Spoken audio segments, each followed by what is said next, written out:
Tiny Housinʼ, Volume 12. Oh my goodness, dude. This was such a bad week. This is just such a bad week. Such a bad week.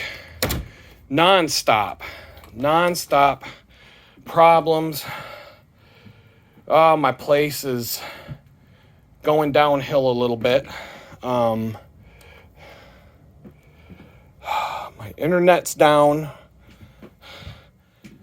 I don't know. I came home to seeing a message saying the internet's not working on my device. But it was a long, long day of misery before that. So, let's see what happens when I turn the thing back on. Maybe it's just turn it off and turn it back on kind of thing. If I have to call T-Mobile, it's going to be rough. What's going on, everybody? It's your boy Adam.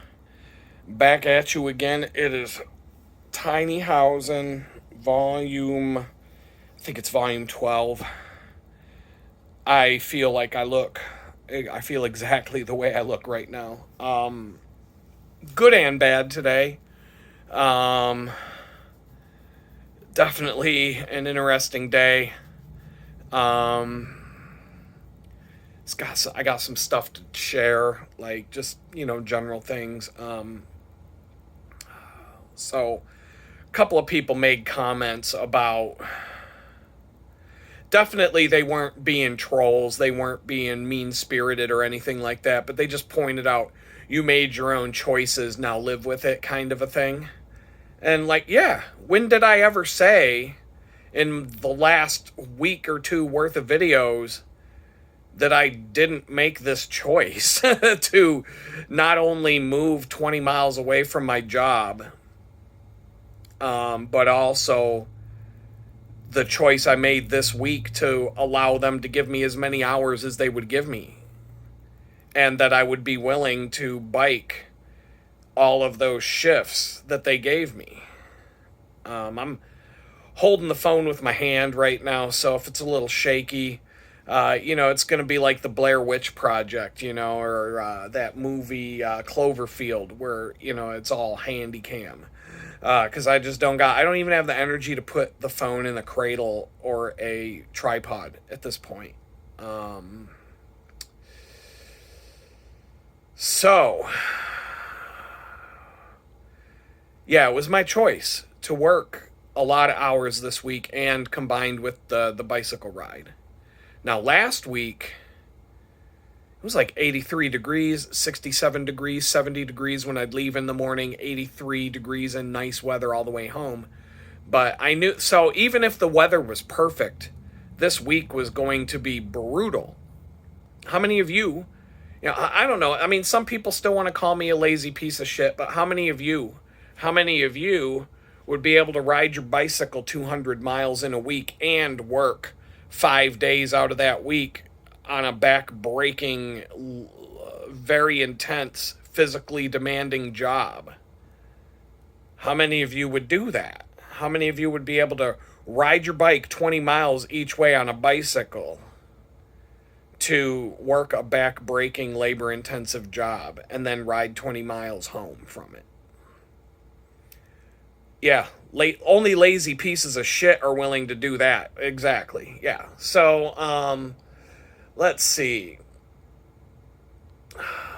If the weather was perfect, this would have been an intensely exhausting, brutal week physically. But the weather has not cooperated. Cold and rain, just won't let up. Yesterday it was a brutal headwind. On the way home it was just problems.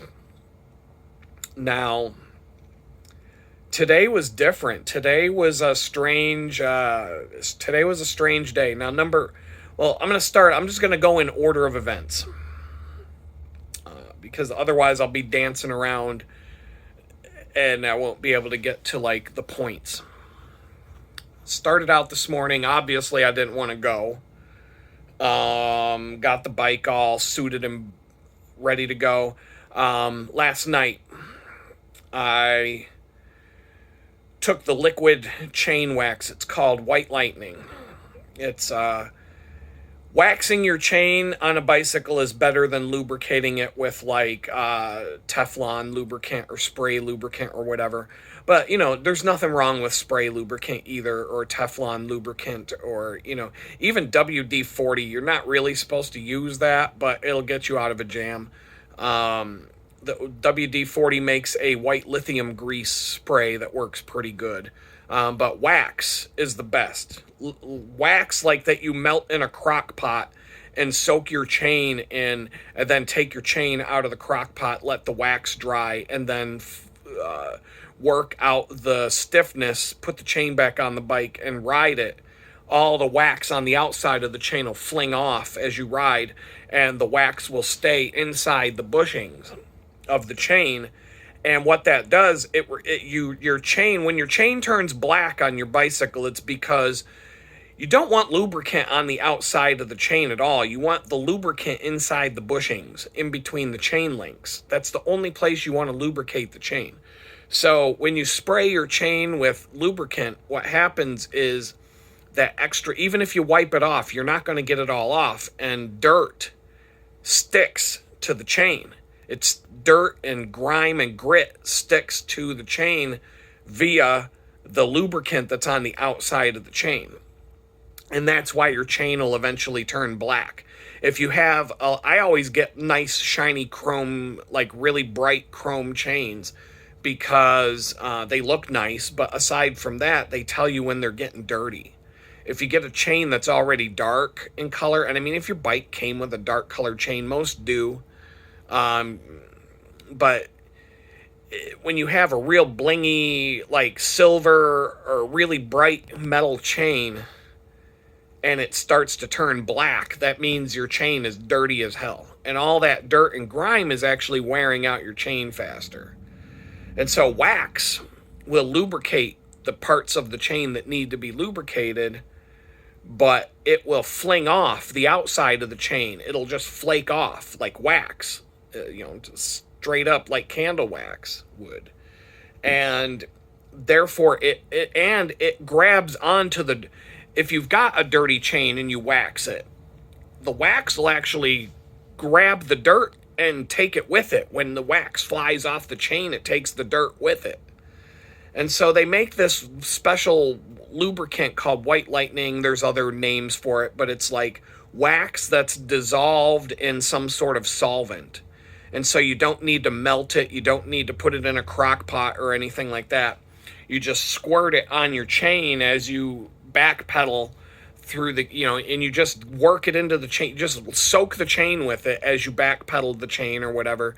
You just work it into the, you just, like you were using any kind of like Tri-Flow or some other lubricant. And the best thing to do is to let it dry overnight. Just let it sit overnight. The solvent will evaporate and it will leave a wax behind. It's not as good as melted wax, like straight up wax dip, but it's quick. It's just as quick. It's kind of like the cross between waxing your chain and using WD-40 or Tri-Flow or one of those, spray lubricants. Because it's just as easy and convenient as a spray, but it gives you a waxed chain instead of a oiled chain. And so I did that last night so that it would have time to soak and dry. And I gave a few squirts of Tri-Flow spray into the moving parts of the derailleur, a couple of pss into the gear shift cable housing, and just literally, like, I spent less than a minute overall lubricating and just pss with the spray lube in different spots, and walked away. And this morning, when I got on my bike and started riding, it was like a brand new bicycle. The shifting was silky smooth. The chain was silent, quiet. Yesterday, the entire ride to and from, I could feel the grit in the chain. The chain was bone dry, and it just felt bad.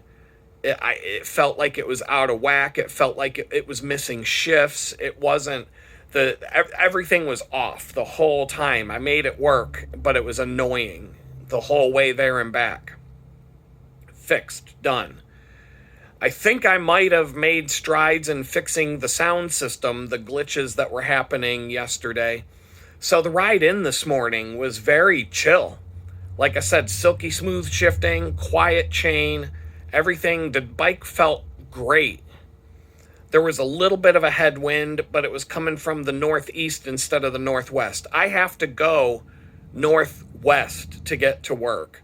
It zigzags. It goes north, then west, then north, then west, then a little bit northwest, then north, then west. You know that. But so yesterday, the headwind was coming from the northwest, mostly like northwest, and it was blowing straight in my face the whole ride there. Today there was a headwind coming from the northeast, so it was kind of banging me on the face right here the whole way up, mostly. But it wasn't as strong as yesterday's wind. It was less than half of yesterday's. And I was in the crosswind. Every time I'd be going directly west or whatever, the wind wasn't really affecting me. It was only when I was going due north that the wind was kind of hitting me from the side at an angle, but it wasn't slowing me down. And it was it was a really fast ride into work this morning. It was tranquil. It was warm enough. I mean, I had to wear gloves. I had to wear a long sleeve. It was a tough, it was cold. It was cold, but tranquil ride, easy ride. I got to work in pretty quick. That was one of the quicker rides to work I've had so far. Very tranquil. Not one single horn honk the entire way in. Chill. I was cool. Like if we're both on the road, and if you're gonna be cool, I'm gonna be cool. I'm gonna be as far to the right as is safe for me to be. If you're cool, I'm cool. I'll try to make room for you to get around me, but if it's not safe, I'm gonna be where I need to be. But if you're cool, I'm cool. We'll work together on this and we'll get through it. It's when these people start being belligerent towards me that I'm not someone slaps you and you're supposed to turn the other cheek. Fuck that. I don't turn the other cheek. I turn the middle fingers up and let's get down. Let's get down with this, because I'm from New York. I'm from New York. Like, New York and Texas are the two states in the United States where the people have the most attitude. And everybody I've ever met from Texas and everybody I've ever known from New York has an attitude of we're the best. Don't fuck with us. Don't mess with Texas. You know, that kind. Everybody thinks that they're the best people on earth when they're from New York or Texas. It's something I've noticed my whole life. You don't see people from West Virginia being like, WV, what's up, bitch? But people brag when they're from New York. They could be from anywhere in New York State, not New York City. They think they're the baddest ass motherfucker in the world. Same with Texas. They all think they're hot shit. You put, it's like oil and water. You can't put them in the same room. They're not going to get along. Let's see. But anyway, no, peaceful ride in. Peaceful ride. I left way early. So I got to work an hour early, and I went right past the place and went over to Chick-fil-A and had a breakfast burrito or two. But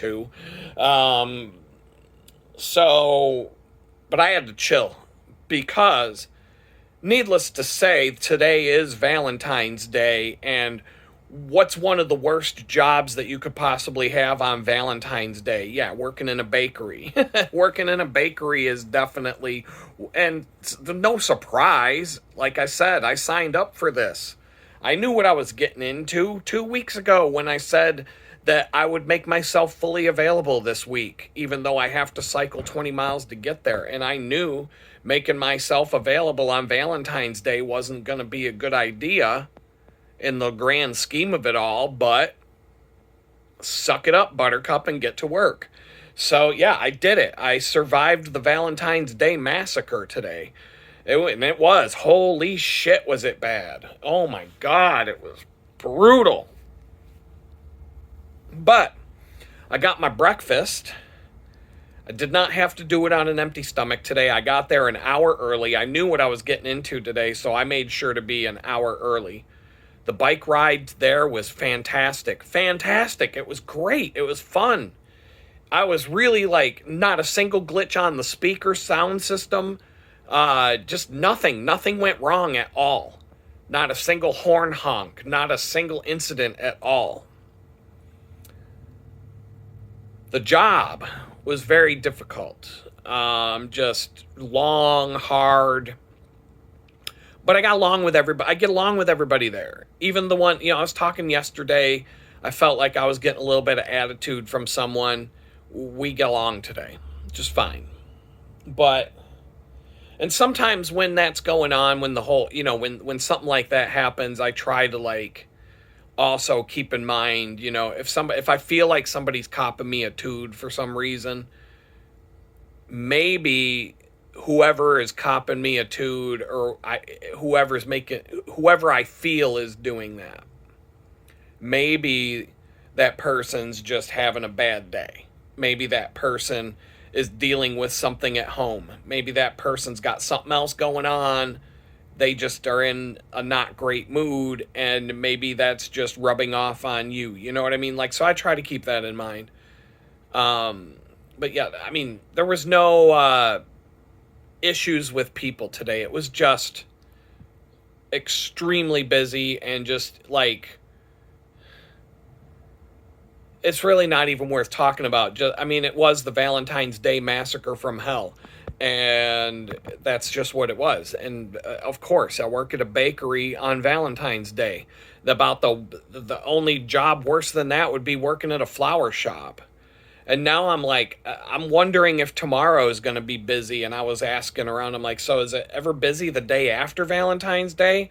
Like all the guys who forgot to get something for their significant other and their wife or their girlfriend are all showing up at the bakery like, oops. And I'm like, we've got all these stickers to put on the boxes that say, I love you, congratulations, just because, and things like that. I'm like, do we have any, I'm sorry stickers for tomorrow when all these fucking dirtbags show up who forgot Valentine's Day and are trying to make it up so they don't have to sleep on the couch for the next 6 months? Am I going to be busy doing that tomorrow? I don't know. So, I don't know. Tomorrow's going to suck no matter what, and I've got like 10 hours to be here before I have to leave again. Just enough time to charge the batteries, pack my backpack again, and go to sleep and wake up and do it all over again. It's supposed to rain. The weather just isn't cooperating. But, so, one interesting tidbit about today. I spent the first 5 miles of the 20-mile bike ride having a conversation with God on the way home. Because when I was at work today, I told you for the last 2 days in a row, no, was it? Yeah, it was Wednesday, Thursday, and today. Yeah, the 2 days in a row, I had the strange encounters with the car that I'm always talking about, that I always have these strange encounters with. Not just, oh, there's that car over there in the parking lot, or, oh, I saw that car driving down the street. No, it's like in your face. Coincident, like this car just magically shows up at the weirdest times. And so today at the bakery, I'm standing there and I'm working on something. What pulls up to the bakery right in front of the front door, right in the very parking spot, right in front of the front door, that car shows up. And it was like a frustrating part of the day too. And I look up and it's the exact same car. The same color, same model, same year, exactly the same. And like I've been saying, I don't see these cars down here in Houston very often, but This car crossed my path, cut me off in the parking lot twice, once going into Target, once coming out of Target, two different drivers, two different license plates, same exact car, twice in the span of an hour in the same parking lot. And then, what was it, yesterday on my bicycle ride home, I got into a road rage fight with someone in the exact same car because she cut me off and started honking her horn and shit at me, and I was like, you fucking cunt, and we started having at it. We started having words on the open road. And like I said, I don't turn the other cheek, I turn this. And so today, the same car pulls into the freaking parking lot and boom, right up to the front door. Right in front of and it wasn't, it was just strange to see that car again. Parked out of all the parking spots in this whole freaking parking lot. It had to be the one right in front of the front door, right as I'm standing at a table facing the front door, and I'm like looking at it, and I'm like, what the So then today, on the way home, oh my goodness, so I'm riding along, and I'm riding along, and I had to slam on my brakes to the point where my front wheel was skidding. Like, I had to lean back in the saddle, and I had to hit my brakes so hard that my front wheel locked in and I was skidding. To make your front wheel skid, that's a pretty hard stop. Because a car almost hit me head on today on the way home. This car ran a fucking red light. I thought maybe I fucked up, because I was kind of like glitching out mentally. And I thought for a minute, I got like this car, like literally, I was going straight through the intersection. This car was making a left-hand turn in front of me and came within like 4 inches of slamming into me head on. We both had to slam on our brakes and come to a screeching halt. It was that fucking car. Again, the same fucking car. The same car that my fucking ex-girlfriend drives almost hit me head on my way home from work after I saw the same fucking car in the parking lot right in the front door with its headlights blaring at me earlier in the day. The same fucking car that I got into a road rage fight with yesterday. The same fucking car that cut me off in a parking lot twice in the span of an hour, and the same fucking car that almost hit me in a fucking intersection when I was trying to cross the street just a couple of days before that. And if you want to know, I literally have 50 to 100 more stories about encounters with this fucking car. Over and over and over and over and over and over and over, going all the way back to May when I became homeless. And I've talked about it in the videos. But can anybody agree? Can anybody disagree that that's just a random coincidence that you keep getting almost run over by the same fucking car? Same make, model, color, year car that your ex-girlfriend used to drive. I'm literally I'm literally almost getting run over by someone driving her car on a daily basis now.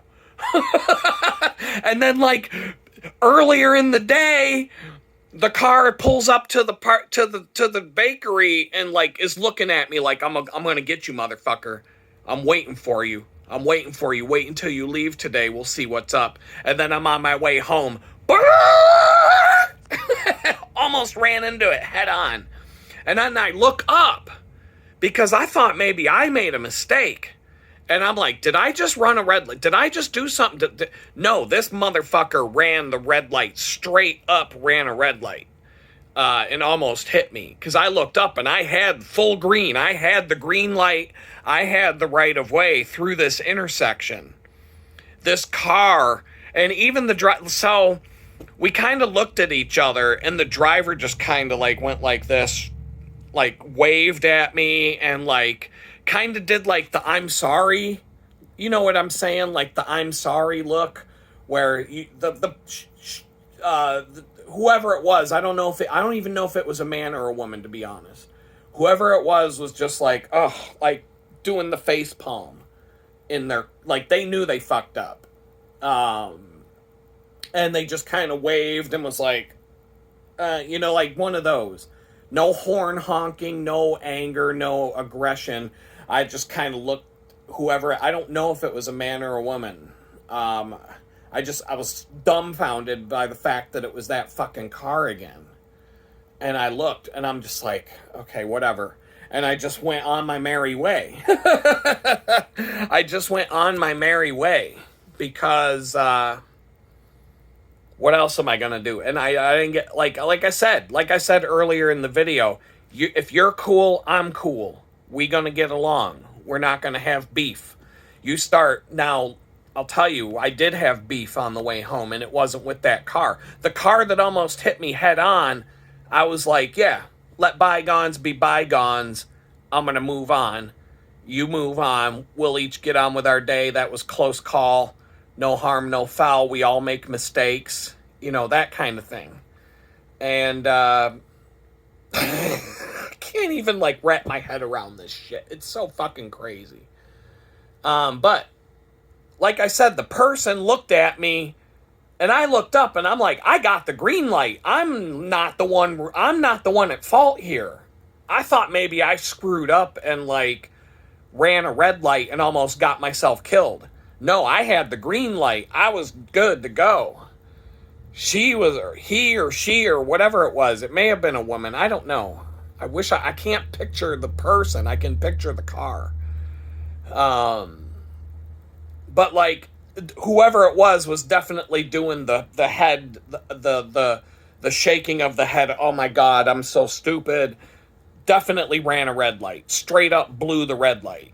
I think it was one of those lights that had people in Texas, everybody, people do this everywhere, but especially in Texas. When the light turns yellow, that means you're supposed to slow down and get ready to stop, but most people go, that means hit the gas.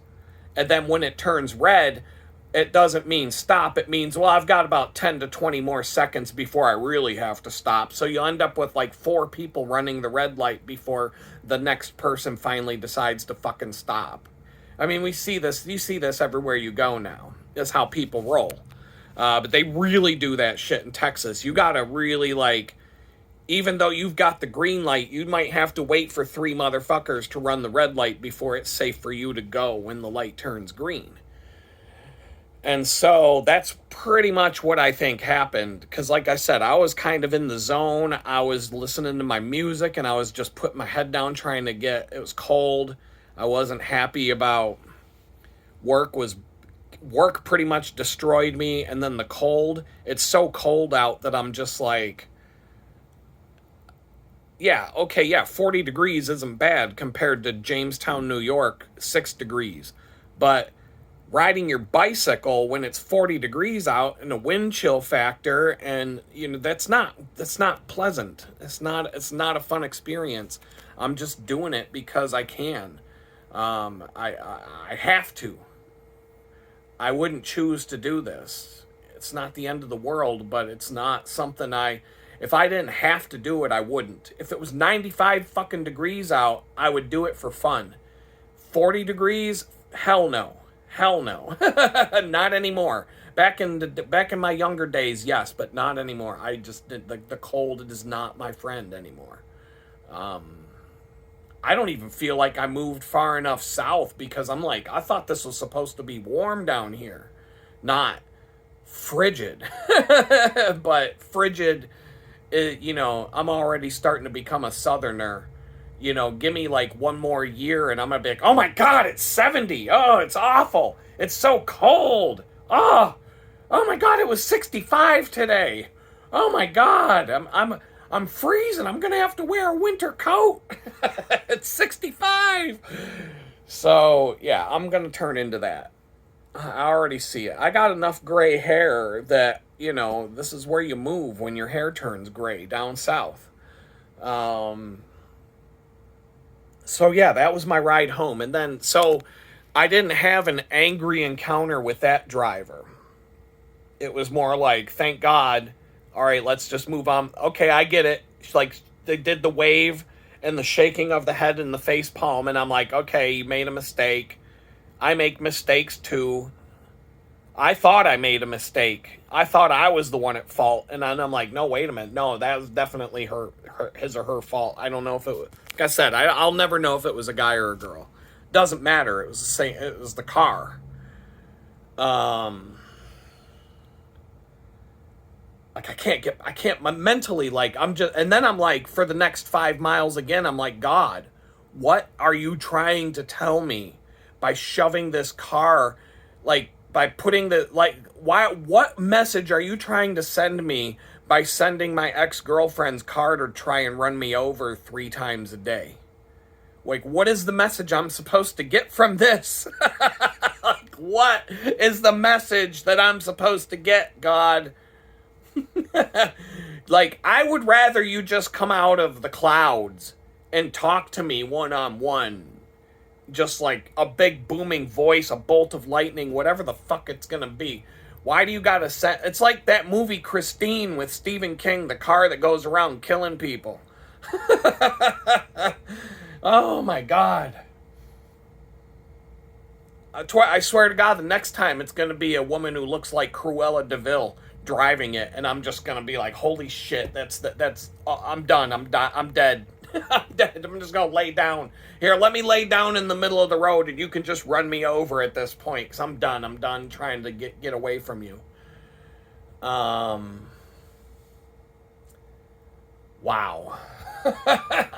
Okay, so the next thing that happened, of course, I'm on this one. There's like maybe 4 different legs. 1, 2. Yeah, there's like, you can basically break up this ride into 4 segments. And the second segment is the busy road. There's this one busy road. It's not as crazy as the roads I was taking to get from my friend's house to the bakery. But it's the busiest road of the busy roads.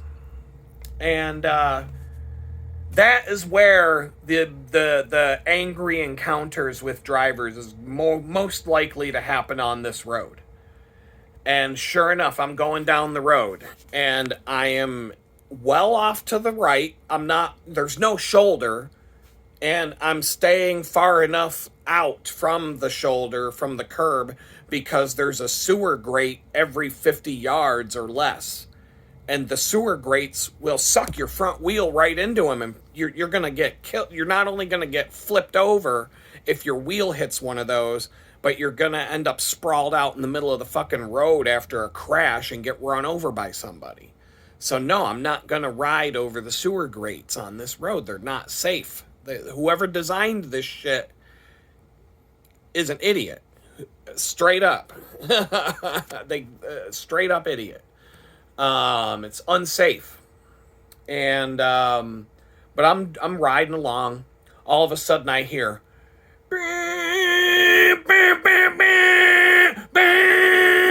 fuck you, motherfucker. And there's fucking, and sure enough, who is it? We all know who it is.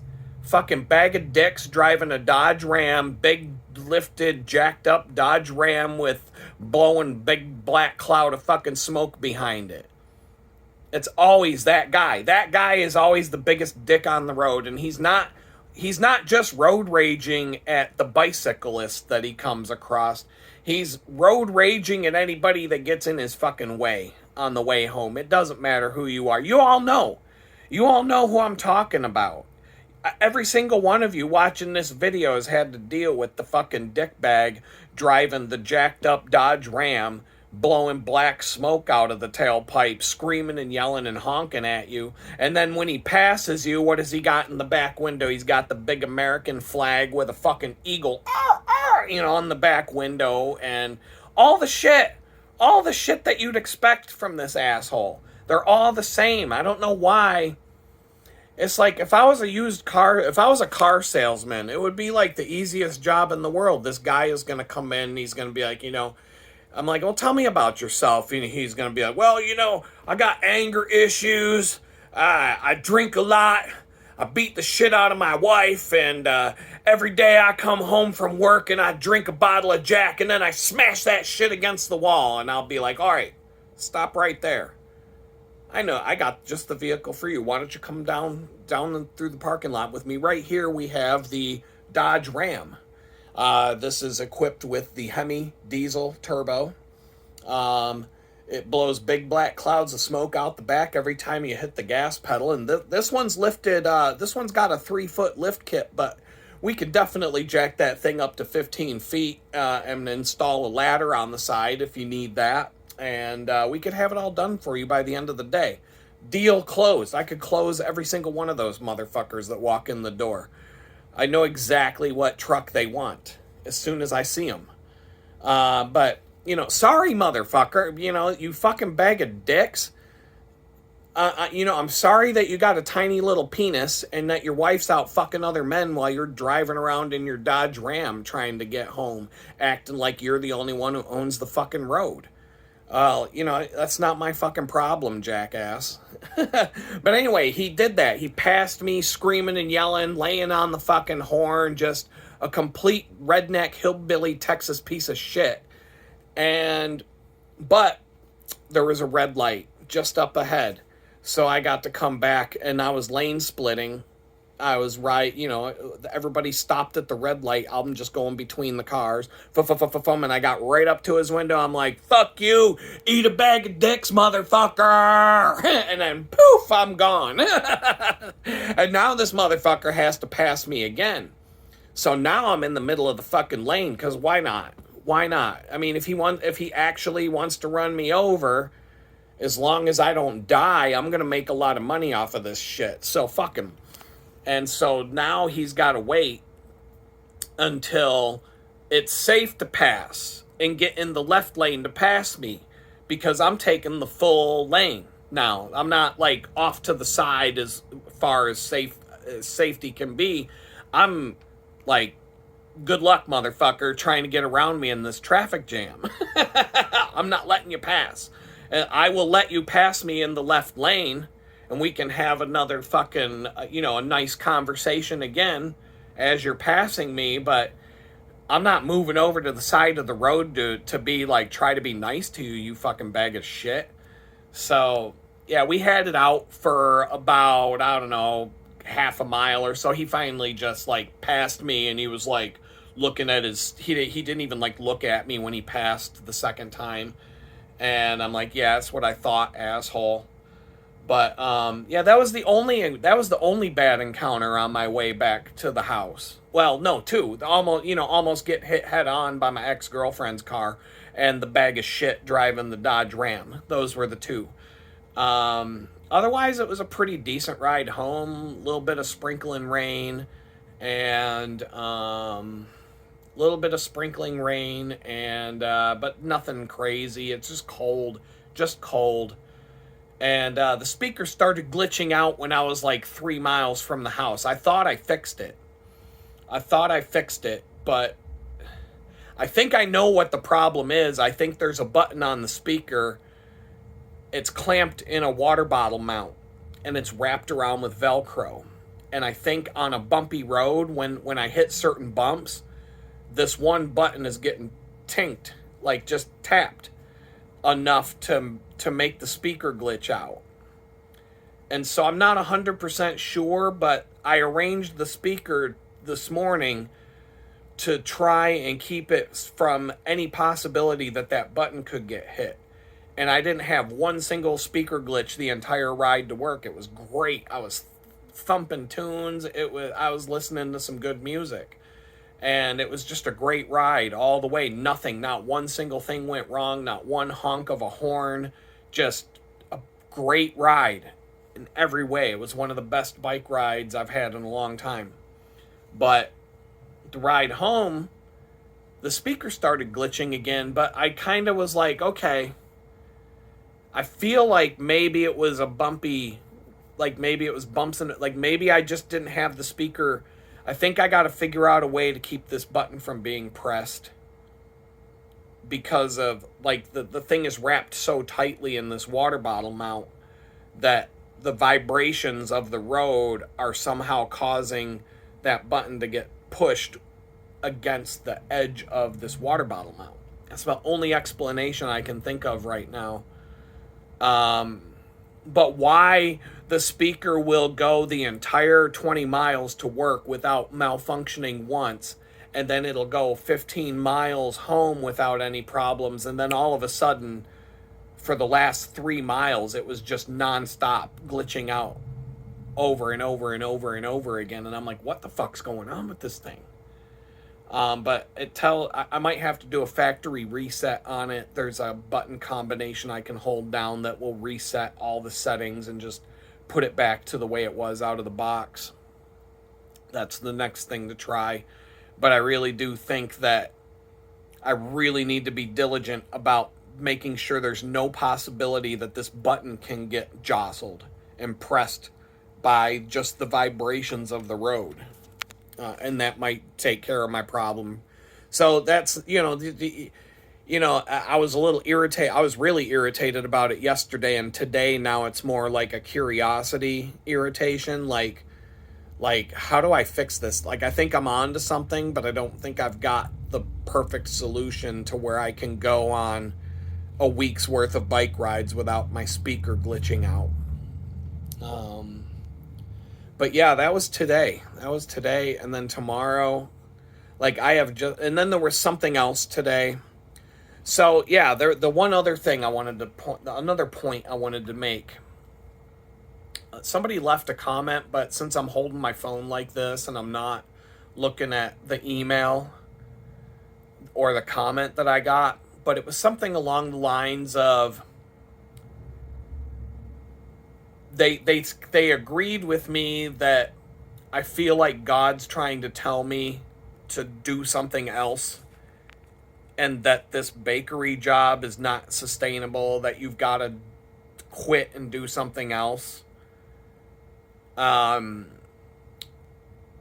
It was along those lines. I don't know who it was. I don't know the exact words, but that was the comment was along those lines, and it made me go back in my mind and think about this. I've talked about this more than once on the channel, but I had this job. It was with PNC Bank. I don't even care. I'm at the point where somebody today left a comment about you should watch what you say and be careful what you say. It's like, that's why this country's so fucked right now. Because people just want to keep their mouth shut and let these crooks keep fucking us over. People need to speak up and say enough is enough. It's kind of like what Elon Musk is going through right now. He's in Washington, D.C. now, uncovering all the scams that these fucking crooks are running on us and all the money that they're embezzling for themselves, and people are getting mad at him. It's like, how about you get mad at the fucking crooks for once who are fucking doing this to us, not the guy who went and showed us what's going on.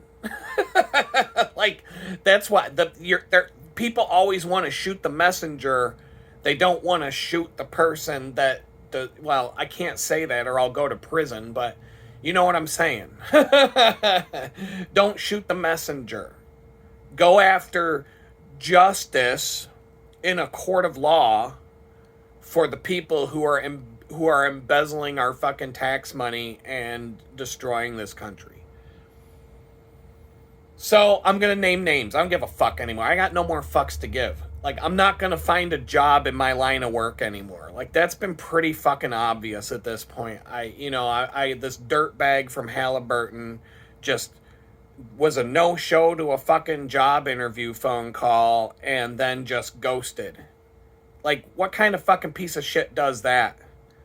Literally, have you ever gone to a fucking job interview and then they just, were a no-show? Like, what kind of scumbag would that be to work for? So, I'm just gonna say it. Fuck it. I don't care anymore. And when it comes to, oh, you're going to lose customers, you're going to lose clients, you're going to lose... No, I'm going to lose the clients that I don't want to work with. And I'm going to gain the clients that I'll actually get along with. I have heard many, many, many, many people, especially after 2020, talking about and tell me personally that the choices that they made after 2020 cost them half of their business. I'm speaking specifically about not making people wear masks in their business, not getting vaccinated, all that kind of all that bullshit that was going on. They lost customers because of those decisions, and then they gained all kinds of customers because of those decisions. All these mask wearing ding dongs went somewhere else. And then they got a bunch of new customers because, oh, I was looking for a place that I could go do this thing without having to wear a fucking mask on my face. Thank you for being you. Thank you for being that guy. Thank you for being that woman, or whatever the case may be. But you will gain and you will lose clients and customers based on these decisions. And do I really want to fucking work for this fucking dumbass retard that's driving around wearing a fucking mask on their face while they drive alone in their car in 2025? I'm still seeing this fucking shit. I'm in Target. Every time I go over to Target, I see 20 fucking people wearing a mask on their face. It's 2025, you dumb motherfucker. Take the fucking mask off already. But actually, no, leave the fucking mask on, because then I know you're a fucking idiot and you're a fucking moron and you're somebody I would never want to associate with, and you're a fucking dumbass piece of shit. And you got a big sign on your face that says, "Don't talk to me, I'm a fucking worthless moron." I don't want those people to be my customers. I don't give a fuck about those people. I don't want to talk to them. I don't want to associate with them. I don't want to be friends with them. I don't want to even be in the same room with them. So, yeah, just keep your mouth shut. Why? So I can hang out with a bunch of people I fucking hate? No. No, Elon Musk, look what he does. He's running like 6 fucking companies now or some shit, and also running the fucking government. Like, yeah. And what does he do all day? He fucks around on Twitter, says a bunch of shit. He changes his fucking name to, he was Harry Balls 2 days ago, and he hired a guy named Big Balls to go around the government and uncover all the government scams. And then he goes on Joe Rogan and smokes a bong and gets high off of weed. And then he goes and shoots a couple of fucking rockets into space and shit like that. Oh, yeah. Yeah.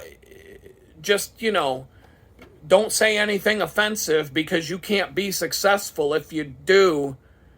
Fuck all that. Quit telling me I can't do that when there's fucking people, when the richest guy in the world is doing that every fucking day. So don't tell me I can't be president if I go around saying that I grab women by the pussy. He is the president. And he probably did walk around grabbing women by the pussy. So, you know what? Don't tell me I can't be me and still be successful. That's a bunch of bullshit, and you know it. But anyway, I don't even know. I just went off on the rails there. But, there was a point that I just totally went off in the wrong direction there, because there was a point about, what was it? Don't say the wrong thing. The job.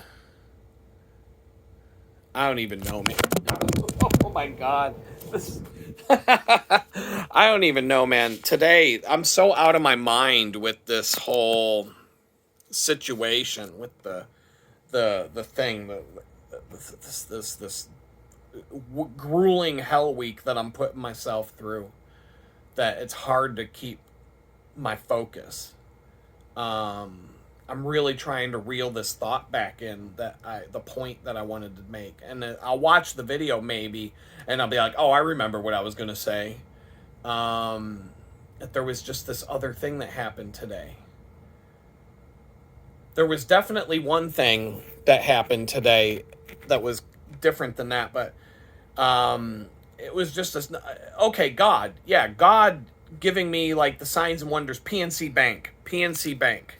I was working for them, okay? And I've told this story at least 3 times while I'm recording these videos. Well, I'll just rehash it. The short version was, I got laid off from a job in October. And in mid-December, beginning of December, I got a new job as a lead user experience designer at PNC Bank. Big bank, big semi-national bank headquarters in Pittsburgh. And my start date was January 2nd. I was dating somebody. It was semi-serious, but not fully, like, it was kind of in that stage between dating and being a official couple. I don't know what, somewhere in the middle there. I was unemployed for a couple of months. We had just started dating like maybe a few weeks before I became unemployed, and that was probably why I was kind of like standoffish, because women don't want to be with a guy who doesn't have his shit together. And I was like, don't go down that road, because it's not going to work. Women don't have to have their shit together to find a guy, but a guy has to have his shit all figured out and all the money in the bank before the girl will want to be with him. Women talk about double standards all the time, but there's just as many double standards that we have to deal with, and that's one of them. So I was more concerned about getting my shit together, because I had lost my job somewhat unexpectedly, but kind of expectedly. But anyway, I had a new job starting January 2nd. Very first day at this job, I came home 1,000-yard stare, like, holy shit, this isn't going to work out. Long story short, it was a toxic environment, extremely toxic environment. It was like just cutthroat, vicious, nasty place to work, really bad place to work. And I felt like that on day one. And I said that to her. We had gotten together after like that later on that evening, and I was talking about it, and I said, I don't think I'm going to last at this point. I don't think I'm going to make it 3 months here.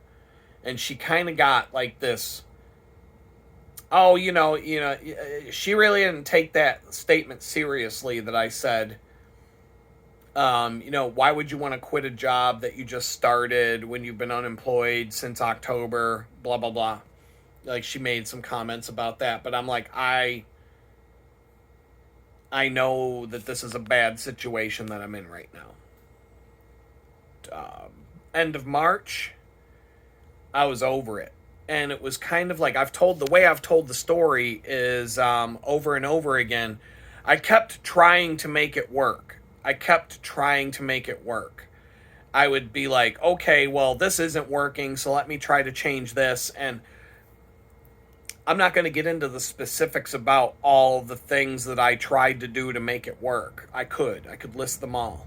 And every time I would try to make it work or try to come up with a amicable solution to the problems, the job got worse, and it got more toxic, and it just became so debilitating, stress-wise, mentally, physically. My life was just falling apart outside of the job because I was completely burned out from it in 3 months. And it was the toxic environment and the toxic people that I was dealing with on a daily basis that did that. And no matter what there are some situations that no matter what you do, you can't fix. You have to leave. And that's what God was telling me to do over and over and over. And it was like, he wasn't just, he didn't come out of a cloud and say, Adam, I want you to quit your job. Like maybe some lucky people in the Bible got to, that he just subtly, it was very subtle. It was the same situation I was talking about yesterday. I'm banging my head against a brick wall and I can't get through the wall. And I get a headache at the end of the day. And that's what it felt like at this job. And he was really just, I was being pushed to quit. Just quit. Walk away. I've got you. You'll be fine. Walk away. But how am I going to pay my bills? You'll be fine. You'll be fine. But what about, you'll be fine. And that's what it was. I was having this conversation with God. And so finally, it was like the middle of April. And I put in my 2 weeks. I was like, I'm done. Quit. Told my boss, I'm like, I'm done with this shit show. I told him why. I mean, he already knew that I was fed up with a number of things. he didn't stay at the company very long after I left either. Like, I think I wasn't the only one who felt the way I did. And when it was all over, I quit my job. Well, the girl I was dating, she didn't like that at all. She dumped me. I've talked about this more than once. I got dumped on my ass because I quit my job, and it was all, I can't believe that you're so fucking irresponsible, and that you walked away from such a high paying job. People would kill to have a job that paid that much, and you just don't even care, and you're putting your kids at risk, and you're putting yourself at risk, and blah blah blah, and this and that and the other thing, and just, I'm not going to be with a guy who's that reckless. Bye, I'm out. And like 2 weeks later, I get an offer to do work for the entire summer from home, making even more money. And I got to spend the entire summer with my son, going camping and going swimming and going hiking and biking and having a good time for the whole fucking summer. I was making better money. I was working from home. I wasn't stressed out at all. I was working with really cool people on a really cool project. And then at the end of the summer, another job just fell out of the sky and fell into my lap. And all of that happened because I walked away from that shitty ass job and that group of toxic, horrible people. It took me a while. I didn't do it overnight, but I finally just caved in. I finally realized God wants me to do this, and I just need to trust that he's going to work this out. And as soon as I made that move, to the point where the girl I was with was like, fuck this guy, I'm out. He ain't making the money no more. I'm going to meet another guy who's got a bank account. You know what I mean? Like, she left me because she wanted to find a guy making more money and more stable. And all of a sudden, I turned around a couple weeks later, I'm making more money. I got a better job. I've got better situation. And then at the end of the summer, after my long extended summer vacation with my son, I had a better job working with a group of people who were really cool to work with for a while. But it all hinged on me having the balls to walk away from that job. And so I was like, when I saw that comment about how this week feels like that same, kind of the same, but not exactly the same as when I worked for the bank. It's not a toxic environment at the bakery. It's not toxic at all. The people are friendly. I get along with everybody. It's a welcoming, drama-free, like, it's a good place to work in terms of, I like everybody there. Even though I said yesterday I felt like I was getting an attitude cop. I don't dislike the person. I don't dislike anybody there. There's nothing. It's a night, like, even though I'm making crap money, I enjoy being around the people there, and it's a good experience in that regard. So there's no toxicity with regard to that. The hassle, it's just a hassle. It's low money. It's taken away from me to be able to, like, do the work that I'm being called to do and a bunch of other things. But it has like a similar feel to when God was trying to nudge something in the email, something in the comment was about God nudging me. And God was nudging me to quit that job at the bank over and over and over and over and over and over again until I finally caved in and did it. But it was just nudge, nudge, nudge. And he just kept ramping up. It just, the place kept getting worse and worse and worse. And finally I said, all right, I'm done. I can think of one other time. I was in art school. I worked at Kinko's. And it started to become extremely toxic, and it was a really bad place to work at some point. And that's a story for another video because I just don't want to take another hour. But I quit that job in a split second. I just decided to quit. I walked out. I didn't even get my last paycheck. Quit. I got up and just walked out the door. Quit. like slammed the door behind me. Like the story about how I quit is fucking crazy.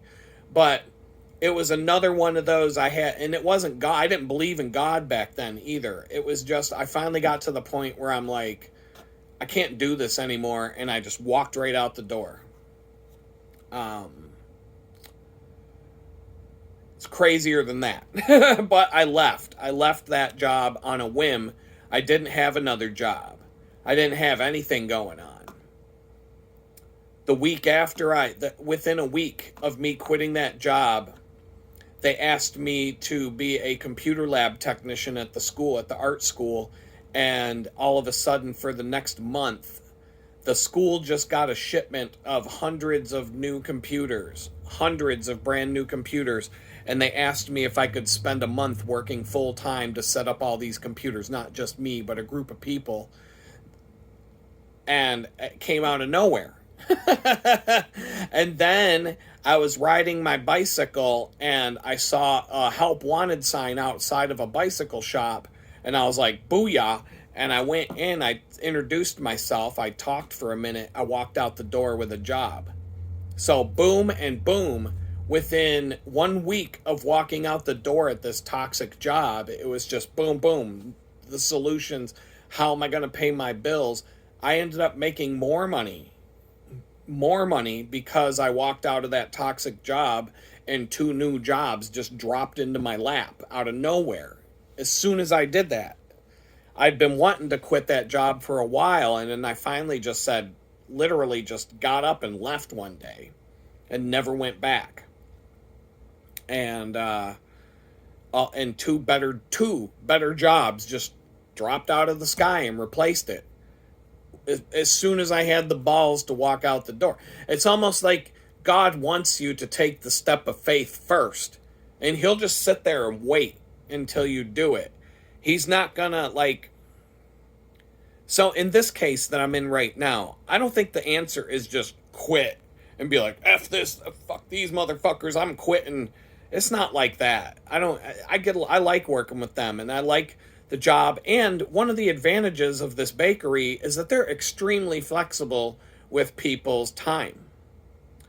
There are people there who work like 1 day a week. There are people there who work almost every day. There are people who work only in the mornings. There are people who go away to college for 6 months to a year. They come back, they work for a couple of weeks, and then they go back to school. So, and the owner of the place, the first time I met her, she even told me, like, we're extremely flexible with our scheduling. And what they do there is they say, hey, they have an app for this. And it's kind of convenient. It's actually nice. They have an app.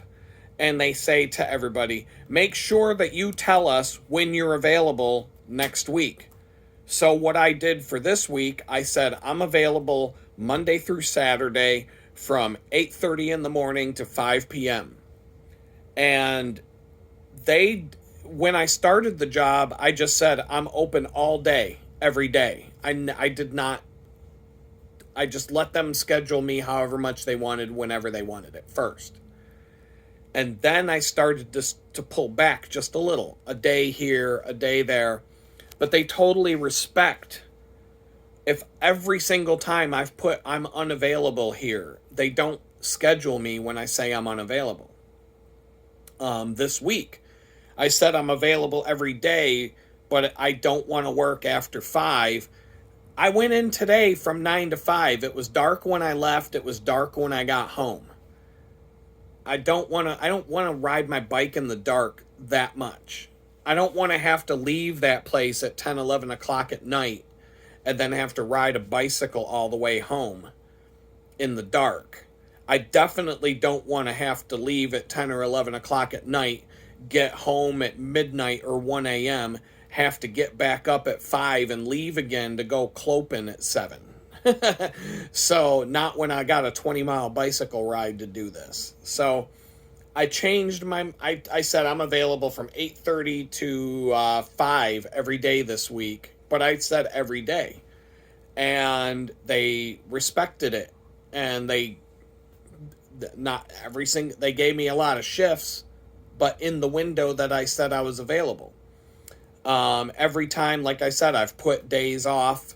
So I already, even before the rant video a couple of days ago, I was already talking to a client, and I said, look, bear with me. I just moved, and he's understanding. Everybody understands what I'm going through, and that the move and everything is like, they like working with me and vice versa, but they understand that my situation's not the best. So there's no like, it's not like I'm hiding behind a facade. They know exactly what's going on with me. And so I said next week I'm going to change my availability and just make it, next week I said I'm available for 3 days, Monday, Friday, and Saturday. That gives me Tuesday, Wednesday, and Thursday off, as long as they don't. And like I said, they've never scheduled me on a day where I say I'm unavailable. And the nice thing about it is they've got so many people that work there that the app also, who the person who does the schedule, the app is going to show that person, here's all the people who are available on these days and for these shifts. And she can just pick and choose out of the list of people who said they're available to fill the slots and to fill those shifts. And so I said I'm available for 3 days next week. I might only get scheduled for 1 day. They might just say, oh, we'll have him come in this 1 day. They might schedule me for all 3. I'm pretty sure I'll get scheduled on Monday. I do certain things on Monday that are kind of like my job. But aside from that, they might just say, oh, we don't need him on Friday or Saturday. We'll just, they could do that. I'd be kind of bummed if they did, but at the same time, I wouldn't really be like, I might be like, oh, okay, fine. 1 bike ride next week. But I made myself available for 3 days. And I put a 3-day window in place so I can do this other work. 3 straight days of buckling down and getting things done for what I need to do, so that I don't have to go to a bakery job every day. So I already made these arrangements before I went on the rant a few days ago about how hard this is. And I think that in this case, I don't feel like God is calling me to just walk out the door. I feel like God is like, hey, you've got this part-time job that's extremely flexible with the schedule. If 2 weeks goes by and you're strapped and you need money, you can up your availability and be available for every day of the week at all times again. Even if you could even say, screw it, I'll make myself available to Clopen every day, if it really came down to it and I needed the money. I could just open the floodgates and see what happens. Or I could close it back down. I could be one of those people that just come and go. There's this one girl that works there. I swear, I think she works 1 day a month. But she still works there. She still works there. Like, they still like her. And they're like, well, I guess if you want to work 1 day a month, we'll have you. We'll keep you on the payroll. So it's that flexible. And I look at it like that's just something. There's something nice about that, to have something like that in your pocket that you can turn on and off like a water spigot. You can crank it up if you need it, and you can turn it back down if you need to. And you don't have to feel bad about it because they've got 20-something people that work there, and they can just, they can fill that. They're going to be able to fill the space, and everybody there is a good worker and does a good job. So it's not like, it's not a big deal. I think there's some people there who are in like more leadership positions who can't do that now because they're tied to the place a little more tightly. But they can't. They actually could. The one person who works, like, I think she works like 1 day a month. I don't know. I almost never see her. But I saw her today. She was one of the leaders, shift leader, whatever you want to call it. So, like, the owner of the place, when I interviewed at the very first interview, I mean, she really did say it. We're extremely flexible with our scheduling. We'll work around your schedule. We'll only schedule. So I get to tell them when I'm available, and then they just, and even though I can say I'm available 6 days next week from open to close, I might get 2 shifts in the span of a week if they're not busy and if business is slow. But today we had like 11 people working there in one shift, like all at the same time, because it was the Valentine's Day Massacre, and it was just, so lately we've had like 2 or 3 people working a shift. Today we had 11 working a single shift. And it was chaos. It was just, woo, boy. But I knew what the hell it was going to be before I ever came. I knew what it was going to be a month ago. You know what I mean? Like a bakery on Valentine's Day or a flower shop, that's one of the busiest days of the year. And so you knew what you were doing when you showed up today. It didn't mean I was going to like it, but it wasn't like it wasn't a surprise. So I think I'm just going to like step back and listen to God and take the risk of turning down the knob on the volume knob on the number of hours I'm going to work there and the number of bike rides. Instead of doing 200 miles a week, maybe I'll tone it down next week. I'll say I'm available for 3. That's 120 miles on the bike plus 3 shifts, 2 days in a row, Friday and Saturday, and Monday, which I always normally work. Keep Sunday for church and organizing my stuff. Tuesday, Wednesday, Thursday for doing my other work. And let's see how that goes for a couple of weeks. And so maybe I don't feel like God has given me the sign to just say, screw it. Don't go there anymore. And those 3 days, like I keep saying, if I need to find a part-time job that can replace the one that I have, one of the advantages of moving where I live right now, there's literally 100 places. I could make a list of 100 places that are within a 10 to 15 minute walk. 100. I guarantee you there's 100 places I could put in a job application within walking distance of where I'm sitting right now. But I have to go put those applications in. I've already applied to one. And we'll see how that goes. And I may just go in person. Sunday they're not open, but one of the 3 days next week, I might go walk down there, walk in person, see if I can talk to somebody like a manager or something, and just say, hey, what are your, do you have any need for some people? I'll shave, I'll look presentable, maybe get my hair did, all that. But, so that's what I feel like God's pushing me to do. Like, you don't gotta like go crazy and just storm out the door, especially when you're in an environment where everybody's nice to you and everybody's, it's a pleasant environment. Even today, it was super busy. It was crazy, like chaos, like straight up chaos. And you're just holding on to the bar of the roller coaster.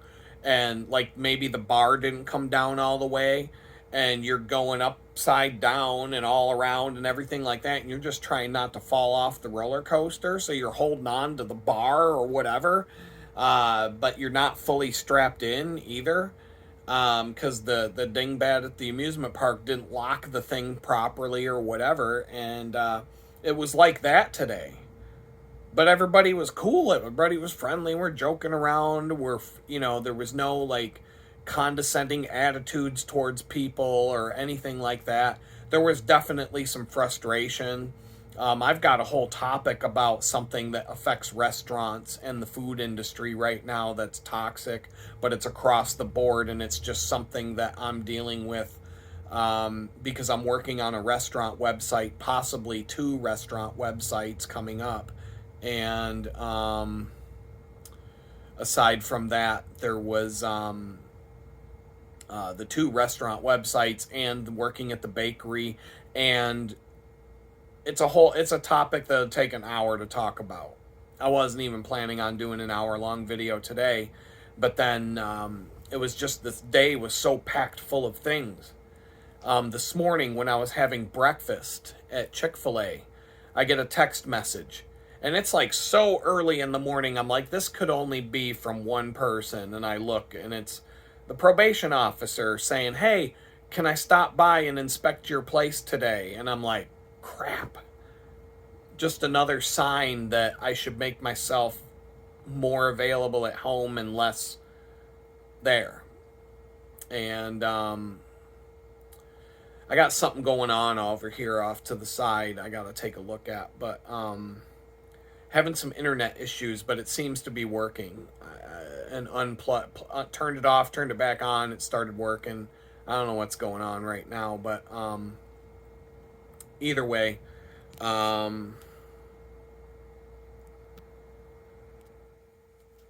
yeah, I had a text message this morning from the probation officer. He wanted to come over and do the house inspection. And I'm like, all right. I mean, it wasn't like I'm not expecting him to come over, but they try to, like, you got to give them some sort of time window of like when you're going to be here. And then they'll just be, they're not going to tell you, hey, we're coming over next Tuesday at 2:00. Be ready. It's more like you tell them when you're planning on being home, and they're just going to be like, boom, boom, boom, hi. In his case, he'll probably send me a text in the morning and say, hey, we're planning on coming over. Please be home. So in this case, we went back and forth, and I said, I'll tell you my work schedule for sure, but I think Tuesday, Wednesday, or Thursday would work. I'll let you know for sure on Sunday, or when I know my schedule. And he was like, yeah, that's good. Okay, fine. And so it was just this day. It was just packed full of, like I said, just packed full of problems, and I'm tired. I came home. The first thing I know, and there was one other thing that happened today that I'm a little bit irritated about, but not really. I'll see how it goes. I saw somebody do something. I'm not going to get in. I'm not going to say names. I'm not going to say what it was. It doesn't matter. But I saw somebody do something with my own eyes that it bothered me. It wasn't anything to do with work. It bothered me, but I'm like, may have been a good reason for it, but I'm not going to tell the person that I saw do the thing I saw that I saw it. I'm just going to keep it. Sometimes it's better to know something and not tell the person that you know something that they don't think that you know. Put it that way. Like, that's a strategy. So I know something that happened that the person who I saw doesn't know that I saw it happen. And instead of confronting the person, I'm just gonna keep it I'm gonna keep it in here and just act accordingly.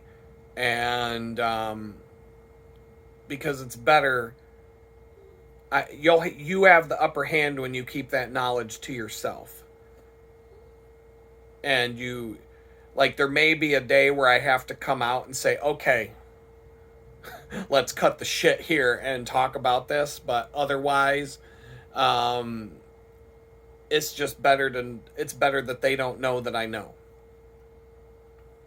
And that's fine. I don't think it's a big deal. I really don't even think it's a big deal. Like you guys might think you might have 100 ideas of what I'm talking about, and you probably don't. But it's not a big. I don't think it's a big deal. Um, but it definitely it's something that added to my list of crap I got to deal with today, and I've got enough on my plate already. I'm just sick and tired of having new things added to the plate. And so um, that's all. That's what it's going to be. And we're just going to let it go. And I'm going to go. I got to get the lights charged. I got to get the clothes packed. I got to just. I got to take the George Carlin shower, the 4 essential areas, and just get ready for another, like, 8. Oh my God, 9, 10, 7, 6. That's 12. It's like, I got like 9 hours left before I got to do this all over again. And then I get a day off, and then I have to do it one more time. Both of these times are going to suck. And then I should have 3 days to, like, adjust to a new way of. I can handle doing this for 3 days a week. The 5 days a week, tomorrow's gonna hurt, straight up. It's supposed to be warmer, maybe 67 degrees in the morning, but rain. They're calling for rain, but it's supposed to be warmer. Maybe even in the 70s tomorrow. That would be a blessing. Even if it's raining, I don't even care at that point. On the way home, I don't even care if it's raining on the way home. I don't want it to rain. God, I don't want it to rain, please. Like, I'm begging you, don't let it rain. But if it did, and it was 70-something degrees, and I don't have to, like, go and do it again on Sunday, I can live with it. And then knowing that next week is going to be easier than this week, I can look forward to that. And, so yeah, I wasn't planning on talking this long. It's just, I don't know. People seem to enjoy watching these videos and this whole video blog podcast, whatever it is. And maybe you got something out of it. I don't know. I'm trying not to be as ranty as I was a couple days ago. But anyway, we'll talk. Peace out.